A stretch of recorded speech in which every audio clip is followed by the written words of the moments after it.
Well, guess what? I found a way to win anyway.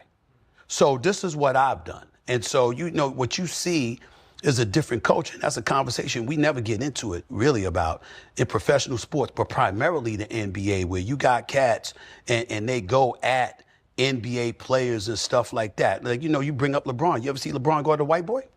It's called what it is. You ever see him do that? You saw him come at me.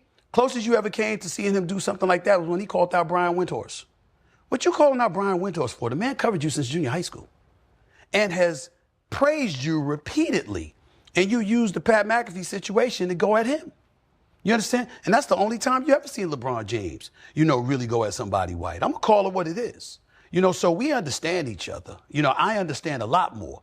And I'll tell you, I'll divulge to my boy and his boy right here, when I did my monologue for 17 and a half, 18 minutes, the day after he decided to go on Pat McAfee's show, all right? And I said what I said and meant every syllable of what I said.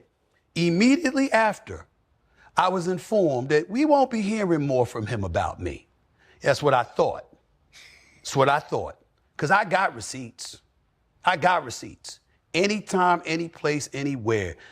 It's not just him. I pride myself on being a fair-minded individual, being professional, but I'm also a proud black man. And I know not only what I've done, what I've tried to do for black men in our industry, black men in the world of sports, covering stuff the way that I do. I might have to call you out sometimes, but you know why I'm calling you out? Because there's a whole bunch of other black people I got to look out for, and they can't make the same errors you just made. Because if they did, it would ruin their life. You're ultra talented, so you could get away with it. So I could talk about how wrong you are, but I need to use you as that example because I got a bigger vision. And the bigger vision is to make sure to shield cats from making those same kind of mistakes that will end their careers. You don't have to worry about that because you're too talented and gifted and you've already achieved so much that you don't have to worry about that. But do they look at it that way? Do they look at the big picture? No. Why? Because they want to hate on you. I've been in this business for over 30 years. There is not a single athlete, a single executive, a single owner. There is no one associated with sports that could tell you they came up to me and said they want to talk to me. They picked up the phone and said they want to talk to me, and I refused to talk to them.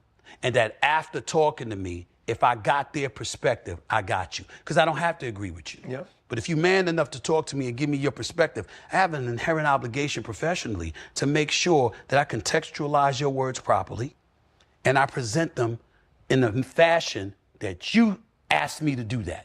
When that doesn't happen, it's because these cats refuse to talk to me. And if you refuse to talk to me, why? What's the reason? Could it be because you don't have an argument? Could it be because you can't sit before me and put your facts up against mine and have a discussion man to man? Because if I'm wrong, I'm going to say I'm wrong. And I've proven throughout my career that if I'm wrong publicly, I'm not going to apologize privately. I will come and apologize publicly. See, with somebody like LeBron, you ain't getting no apology. I'm too little. I'm too meaningless. I'm too insignificant for somebody like him to be man enough to say, yo, you really didn't do that to my son. You were really calling me out. I was the one that, whether it's getting him into the draft, getting him drafted by the Lakers, having him brought up from the G League, putting him up against Tyrese Maxey in the first quarter on a night after he was in the G League the night before. I didn't call those things out until that last part happened. I didn't say anything when he's a McDonald All-American and he was only averaging 14 points a game. I didn't say anything when he went to USC and he had the heart ailment and people were speculating about why that was. I didn't say anything when he said he was entering the NBA draft. I didn't say anything when he ended up getting picked by the Lakers. I didn't say anything when he was there opening night with the Griffeys, Ken Griffey Jr. and Sr. celebrating. I stood up and applauded because I thought it was a great moment. And most importantly, I thought LeBron James deserved it because he did so much for the league. I said the league owes him this. Whatever he wants. If that's what he wants, that's what he wants.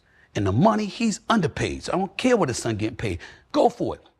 I think his son's going to end up being a good pro. He keeps working on his game. I said all of these things. It's just that after one night in Philly, I said, wait a minute now. Now you asking us to ignore doing our job. We saw what we saw. He's not ready yet. That doesn't mean he won't be ready.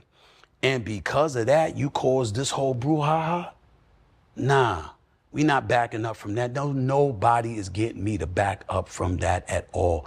LeBron was wrong, and he will forever be wrong. And as far as I'm concerned, anybody in this business or anybody that wants to be in this business, especially these athletes with their podcasts that don't see it, well, just consider yourself blind or unethical. Because anybody with professional ethics who knows sports and knows what comes with it knows I did not do anything wrong to that young man.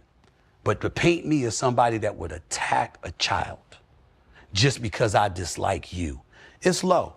It's low, and that's what it is, and that's where it's going to stay. And the only reason I said it is because you asked me, and it's because of how I feel, and I'm not going to change. And if he don't say nothing, I'm not going to say anything. I'm just going to do my job. If there's another confrontation, I assure you I'll be better ready and better prepared this time. I promise you that. I know what's coming. No. I promise you.